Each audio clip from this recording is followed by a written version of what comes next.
to the Fiasco Sports NBA season previews. I'm Matt Sampson. Joining me once again, Fraser Fife. Thanks for coming in, man. Thank you. Milwaukee Bucks today on the menu. But first, we've got to say thanks to Sporties for having us here. Sporties at the Arca Bar, they do meals, they do live sport, anything you want. Soccer, NFL, all the American leagues, all the European leagues, anything you want, come check it out. It's really worth your time. Facebook description, check it out. Yep. Milwaukee Bucks, Fraser. Yep. The worst team in the league last season, but not technically the worst. Well, technically, but not, if that makes sense. Well, I'd say in the draft sense, they weren't the worst, but yeah, they had the worst record in the league. 15-67. It's not a good season. Ugly. 28th in offense, 25th in defense, 30th in the entire league in record. It was a season to forget in Milwaukee, wasn't it? Most definitely. I'm surprised fans even showed up, to be honest. Yeah, well, I don't know how many fans actually did show up. It's just like one guy in the bleachers. Yeah, I think, Giannis Antetokounmpo's parents came across for a couple games. And that was it. And then they realised we've made a horrible mistake and they went back. Yeah, do you like how I just threw out that I can pronounce it? Yeah, I was just saying I cannot pronounce it to save my life. So, you can do all the pronouncing. I'm going to call him the Greek freak. The Greek freak? I probably can't say it right either, but I like to pretend that I can. Speaking of the Greek freak, the strength of the Milwaukee Bucks last season was those young, exciting prospects, wasn't it? Yeah, I feel like considering how mediocre that they were. Mediocre that's been pretty kind. Okay, we'll say downright terrible, horrific, car crash-esque. I think the Greek freak, he ended up doing 6.8 points a game, 4.4 rebounds, 1.9 assists. I felt like considering the veterans didn't produce, it allowed the rookies to sort of flash their potential. And it really gave the fans, the ones that did show up, the ability to see sort of their young prospects in action. Yeah, and those per game numbers don't really do justice how exciting he really was at times. Some of the moves that he pulled off, and he going coast to coast in like 2 dribbles, 3 steps, just throwing his enormous limbs everywhere, growing like 3 inches during the season. Yeah, it's crazy. He was really fun to watch. And guys like John Henson as well, who doesn't get much praise, he really improved. And a lot of those young picks that they've sort of been stockpiling have started to come through. Yeah.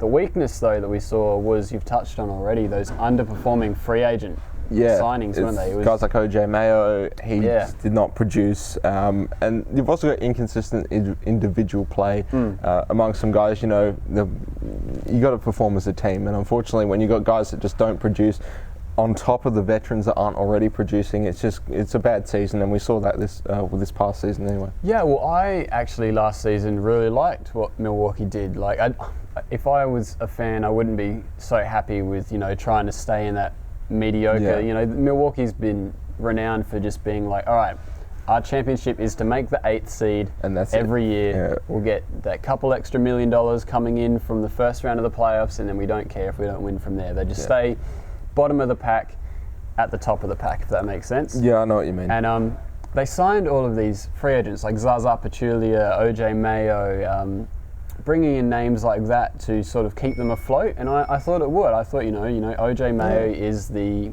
water wings that the Milwaukee Bucks needed to stay afloat. The floaties.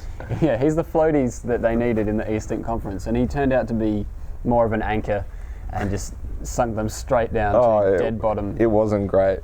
But unfortunately, that's why we call them preseason predictions. And as much as they're mostly wrong. Yeah, exactly. As much as you like the look of them on paper, once they get out on that court, it's an entirely different beast. And unfortunately, the only benefit of those guys, sucking essentially, was that you got to see some rookies. But hopefully, they can bounce back this season, because there is a reason they signed them. They're not sort of designated to China or anything like that. They are still quality players. They just need to perform on the court. Yeah, well, speaking of predictions and always being wrong, we're going to do the opposite here today and just we're going to become right, get completely right and nail every single thing that we've said here. We're going to look at who they brought in this season and who they lost from last season. Some interesting pickups though. I think the obvious literal ones that have come and joined the team that weren't there last year. Kendall Marshall, who is someone who played for my Phoenix Suns and did nothing and got waived, essentially traded and then waived and then signed by the Lakers, and showed that he can be an effective floor general. Jared Dudley, also a former Phoenix Sun, who is renowned for being unathletic, a decent shooter, but having the most athletic hands in the league, if that counts for anything. That's something you want. Yeah. Jared Bayless from Arizona, not quite from the Phoenix Suns, if there's a theme going here, but if you wanted to go that close, I'm sure you could go for the entire continental US. Cutting it pretty fine, but he's a decent scorer that's going to add a bit of punch that they lost losing guys like Carlos Delfino, who, although he didn't play last season, that was his role supposedly last year, was to be a scorer. For mine though, the biggest inclusion that they didn't have last season is Larry Sanders, who has hopefully recovered from the severe brain aneurysm he suffered last season, and all of the nightclub fights. Yeah, that's not what you want. Brushes with lots of sort of off-court issues, but he's a really good rim protector that they missed last year, isn't he? Yeah, I think that you definitely, as I was saying earlier, you need that interior defense and also that offensive rebounding capability, and he does bring it. And hopefully, considering he can sort of mentor the younger guys to an extent, bar the off-field indiscretions, at least on court behaviour-wise. Hopefully, he can come back to form and provide something within that interior. That's it. He's an elite shot blocker, and it also seems he's also an elite champagne and campaigner. So hopefully he can mix the two together in a positive way. Yeah, we could have some team bonding experiences that hopefully don't involve the police smashing people with glass bottles and cutting your hand open. Yeah, that's not what you want. No, but Ersan Ilyasova is another guy who has just had. I don't know how to describe the way that he's fallen off. He signed that big contract. He had a really good year, and he's just sort of forgotten how to play basketball since then. But if he can come back healthy, he's going to add another dimension to this team. Yeah, I think having a guy who's of that height, he can shoot the three ball to an extent. I just felt like he didn't do much last season. Of course, then he had the injury.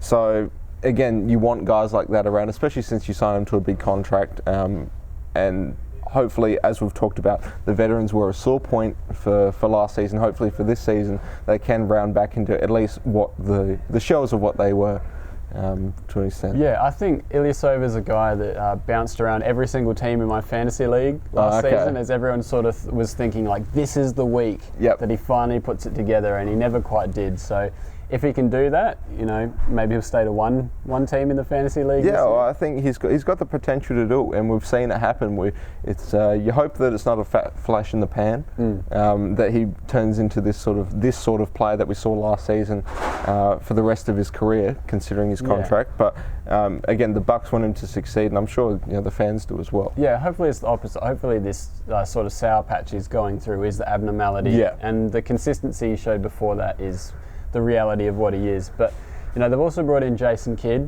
which the bridge burner. We'll touch on him a bit later, but he showed he is a capable coach, and especially he was such a great floor leader.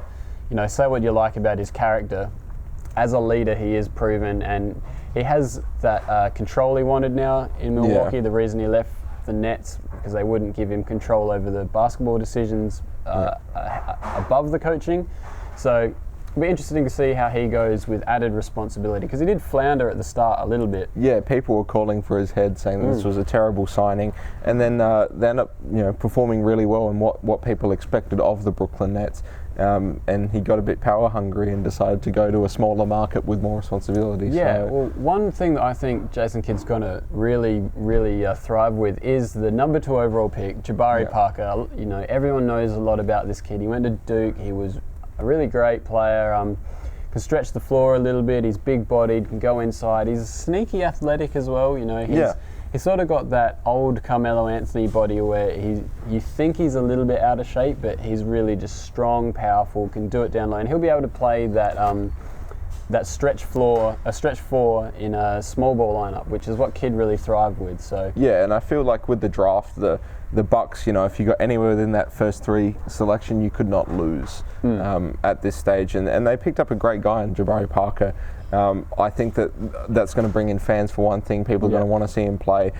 He provides in a position of need. He's really athletic. He can sort of be diverse and play a lot of positions. So I feel like it's a great pickup for them, and will provide that spark that they need, that they probably don't have considering the miserable last season. Yeah, and one thing that is special about Jabari is being a Chicago native. He's one of the few players in Milwaukee history that actually wants to play for the Bucks.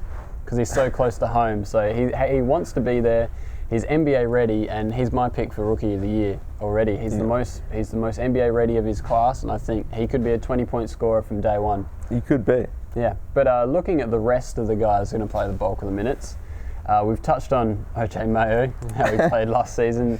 Larry Sanders, obviously. Brandon Knight was one of those few free agent signings they made that actually performed last season, wasn't he? Yeah, and because of course they lost Brandon Jennings to Detroit, and people, I don't think they expected too much of Brandon Knight. Just to sort of hold down the position, not to excel, but he actually did quite well under the system, and I hope they're giving him more minutes in the fact that. He can sort of prove to them that it wasn't a one-off thing, that he can consistently produce. As you've said, it's a point guard dominated league at this stage, so of course you need a good point guard. I just feel like he can provide that. He's not going to be all-star caliber considering the caliber of point guards in the league. But if he can hold down the job, he'll do relatively well. Yeah, and I personally experienced the roller coaster ride of Brandon Knight a little bit because I had him on my fantasy team, and he started the season injured, and I held on to him, and I was really, really impressed by. I was really thankful I did because he came out and he did perform. He in Detroit they didn't know what he was. Is he a point guard? Is he a shooting guard? We're still not quite sure. He plays a bit of both, but he really excelled in being given free reign to play, which I think is something that he needed. This Bucks team. Once it was clear they weren't going to make the playoffs, all expectations were off. It was just like, go out, play your game, young fella, develop, try and find out who you are, and he did. So, I'm expecting another decent season from Brandon Knight. Like you said, I don't think he's ever going to be an all-star. No. But, he was really good last year. I was really impressed. But for mine, the player that needs to improve the most from last year is OJ Mayo. Yeah. What can we say about OJ Mayo? He's signed for big money. He's there for another season after this, I believe. But he has so much more potential than he's shown in Milwaukee, doesn't he? Yeah, it's last season was not good watching him play, and they hope he can rebound considering he is playing that shooting guard role. And you need some scoring from a guy like that, especially if he's starting. So hopefully last year they can sort of wipe it off the board, and hopefully he can get back to playing good basketball. And I feel with the current core that they have, there'll be less pressure on him to put up points, considering they have guys like Jabari Parker and Brandon Knight, and Larry Sanders on the inside. So I think there'll be less pressure on him, and especially if they don't perform well, there'll be even less pressure, considering they'll just be like, just play the game that you want to play. And I think that really helped Brandon Knight, considering his development. And I feel if that happened with OJ Mayo, then he'd be able to get up to at least what he was previously. Yeah, I think we saw in his one season with Dallas that he showed that he can be a really efficient three-point shooter, a decent second, third tier scorer. I think it's becoming increasingly clearer that he's not a number one option. No. He's not the player that in high school he was such a highly touted prospect. He went to USC, had a somewhat indifferent year, but was still, a really high draft pick. Yeah. It's becoming clearer he's not that number one guy though. I think personally to see him head to the bench, become a sixth man. I've got him on here as he's going to play the most minutes at the two guard, but I think to make him that Manu Ginobili type, get him coming off the bench, he'll be facing second units, so he's not going to be facing the best defenders. He can be the number one scorer he wants to be without having to be a number one scorer, if that makes sense. Yeah, but then again, they do have him under the salary that they have him on, so I think at this stage, if they put him to the bench, it's almost like wasted money to an extent. I think that for him to become a bench player, he'd have to take a bench player salary, and he'd also have to want to play as a bench. I think it's going to help though having Kendall Marshall as a sneaky pickup. He can really play the point guard where someone like Knight isn't a great distributor. Kendall Marshall, all he does is pass. That's his strength. He likes to play make. He doesn't shoot a lot. And if he can get open shots for guys like Mayo, that'll really help, because people were really keying in him last season to shut him down. He was the offensive threat with all the injuries around him. So I think that's why he struggled a lot. And plus he's fat. So we'll just put that out there. We'll just put that out there. Last season he was not fit. He was not in game shape.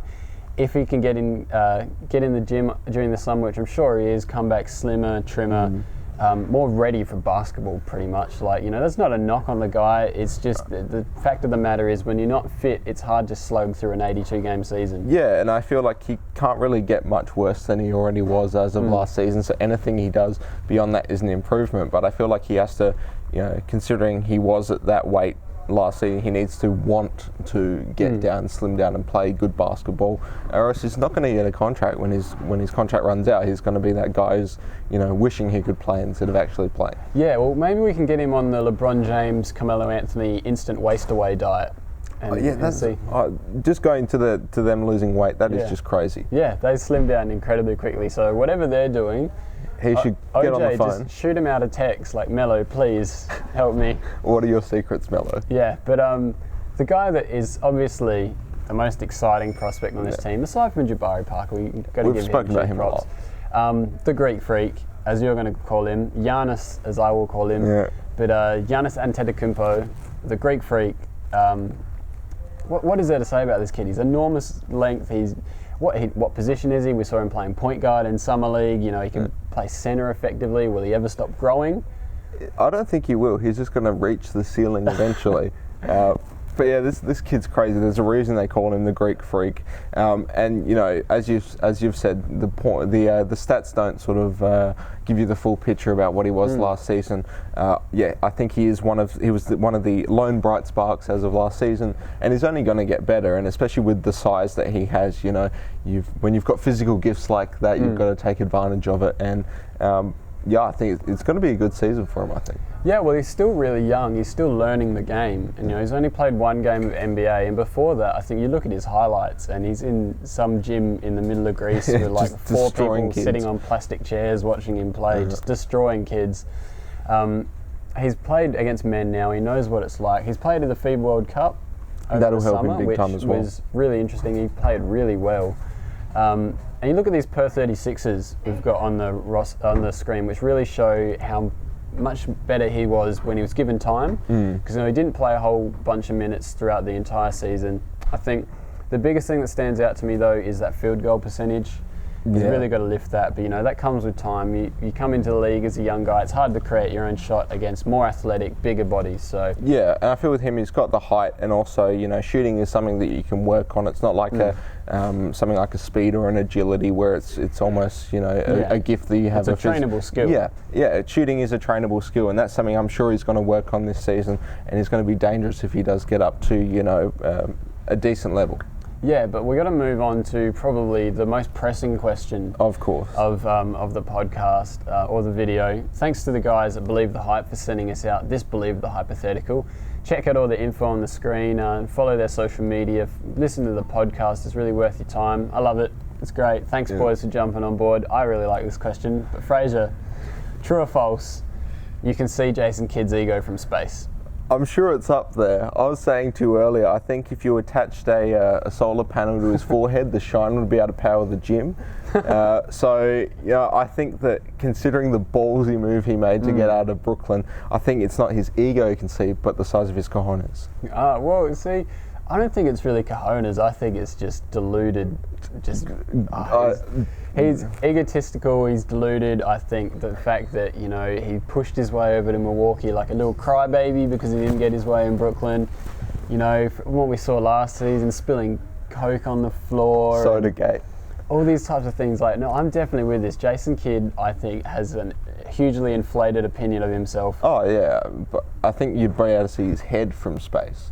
Yeah, I'm not sure about, because the ego is something that's within you. I think that he'd have to get either really fat, to sort of, balloon it out past space. But I think we're going to need to get some scaffolding put on the bench to sort of hold up and hold his head as he gets a bit of a head wobble walking down the court. But for a guy who, after 10 games of his coaching career, was facing the sack, and then, he did turn it around, admittedly. The Nets did make the playoffs, congratulations. But to then, insist on being made president of basketball operations, and then when they say no, be like, all right, I'm going to get a fellow coach fired to take the same job at the Bucks. You know what? It's because he's Jason Kidd and he's a former player and he's used to that prima donna sort of lifestyle of it's all about him, and he's just gone. I want more, and Yeah, well, he certainly wasn't a saint during his playing days. No, was, that is true. Plenty of off-court issues, And ego is what you need to survive in professional sport. So and he's got a big one. You can see it from space. He's gonna tough it out, and he's gonna add some stuff to the Bucks, and it's gonna bring attention. Any publicity is good publicity, I suppose. Do you think his ego is going to affect global warming in any way? Well, I don't know if he's got that solar panel attached to his head. I think it could actually, affect it if you attach the solar panel, we'll be right. Maybe Jason Kidd's ego is the cure to global warming. We should find out. We could. There's only one way to find out. We'll test it this season. Yep. But before we get too carried away, we've got to wrap it up really quick. 30 seconds on the clock, Fraser Fife. Jeez. I'm going to say with the Bucks, they're going to have another mediocre season at best. They're not going to have the worst record. I think that the veterans can't play as bad as they did last season. They're not going to make the playoffs. I feel like maybe, I'd say in a power ranking, maybe 26 out of 30. Yep. I'd say they're not as good as guys like the Sacramento Kings, stuff like that.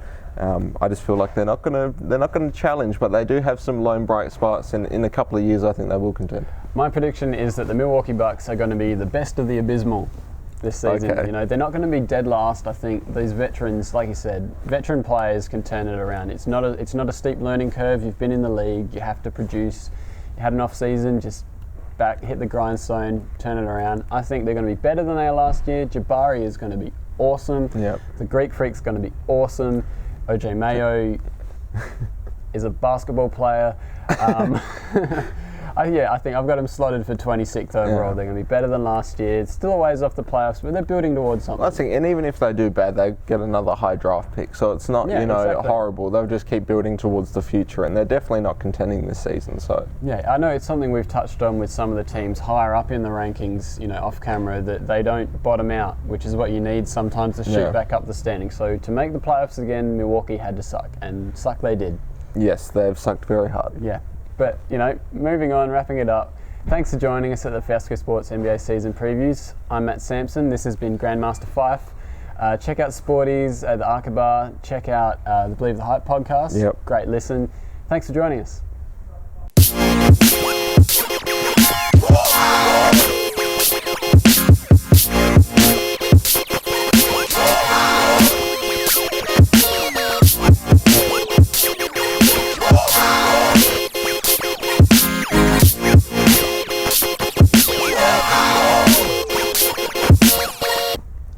ANTETOUNMPO.